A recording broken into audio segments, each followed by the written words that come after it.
میں نے کہا جی سر کیا کام ہے؟ تو انہوں نے کہا میراب ادھر آؤ، اور میرا ہاتھ پکڑ لیا، پھر جھاڑو میرے ہاتھ سے لے کر رکھ دی اور مجھے اپنے بیڈ پر لے گئے، کہنے لگے یہاں بیٹھو۔ میں بیٹھ گئی۔ انہوں نے میرا دوپٹہ اتار دیا۔ میں نے کہا سر ایسا نہ کریں، میڈم گھر پر ہیں، وہ دیکھ لیں گی تو بہت برا ہوگا۔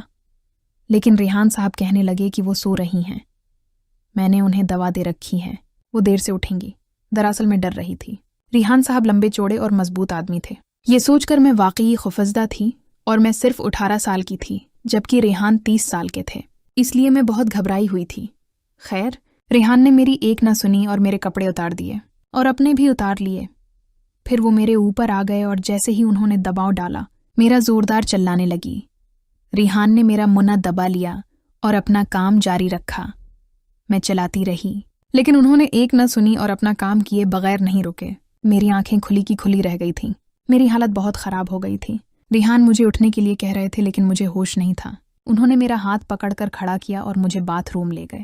میں باتھ روم سے ہوتی ہوئی آہستہ آہستہ چلتی ہوئی واپس آئی۔ مجھے ہوش نہیں تھا، میں خود سے چل بھی نہیں پا رہی تھی، میری طبیعت بہت خراب تھی۔ جب ریحان نے دیکھا کہ میری حالت واقعی ناساز ہے تو وہ فوراً مجھے ہسپتال لے گئے۔ وہاں میرا علاج ہوا اور 1 گھنٹے بعد مجھے گھر چھوڑ گئے۔ جیسے ہی میں گھر پہنچی فرزین پہلے ہی موجود تھی۔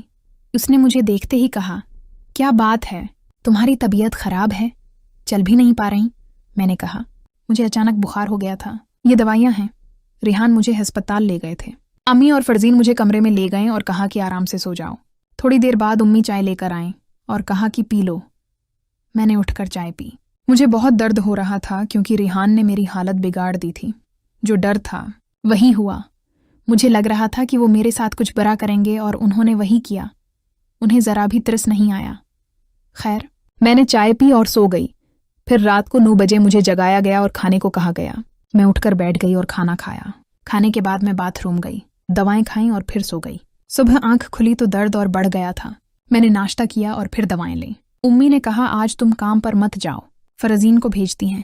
فرزین نے کہا ہاں میں اپنا کام کر کے چلی جاتی ہوں۔ فرزین نے جلدی سے اپنا کام کیا اور پھر ریحان کے گھر کام کرنے چلی گئی۔ جب فرزین ریحان کے گھر پہنچی تو اس نے گھنٹی بجائی۔ ریحان نے دروازہ کھولا۔ ریحان نے فوراً فرزین کو پہچان لیا۔ اسے دیکھ کر بولا فرزین تم یہاں؟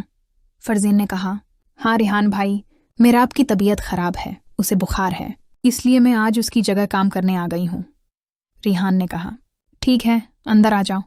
فرزین اندر گئی اور کام کرنے لگی۔ ریحان اسے بار بار دیکھ رہا تھا کیونکہ فرزین مجھ سے بڑی اور زیادہ صحت مند تھی، اس کے بازو مضبوط تھے۔ یہ دیکھ کر ریحان کے دل میں بڑے خیالات آئے اور وہ اسے غور سے دیکھنے لگا۔ فرزین نے پوچھا کیا ہوا ریحان بھائی، آپ تو مجھے مسلسل دیکھ رہے ہیں؟ ریحان مسکرایا اور بولا فرزین تم بہت خوبصورت ہو، تم مجھے بہت پسند ہو۔ پھر ریحان آہیڈ آف اسٹیٹ اسے پکڑ لیا اور فرزین نے کوئی مزاحمت نہیں کی، شاید اس کے دل میں بھی کچھ تھا۔ وہ کافی دیر تک ایک دوسرے کے قریب رہے۔ پھر ریحان نے کہا تم میراب کی جگہ ہمارے ہاں کام کرنے آیا کرو۔ فرزین بولی ریحان میں تو دوسرے گھروں میں کام کرتی ہوں، میراب کی تو صرف آج طبیعت خراب تھی اس لیے میں آ گئی ہوں، میں روز نہیں آ سکتی۔ ریحان بولا فرزین تم مجھے بہت اچھی لگتی ہو، میں تمہاری ماں سے تمہارا ہاتھ مانگوں گا اور تم سے شادی کروں گا۔ ریحان وہی کھیل فرزین کے ساتھ دہرا رہا تھا جو اس نے میرے ساتھ کھیلا تھا اور وہی باتیں کر رہا تھا۔ فرزین کو کیا پتا تھا کہ یہ سب وہ میرے ساتھ بھی کر چکا ہے، نہ میں بتا سکتی تھی نہ ریحان ہی بتاتا۔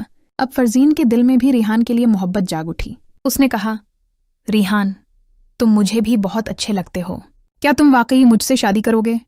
تم امیر ہو، ہم غریب ہیں، تمہارے گھر والے مان جائیں گے؟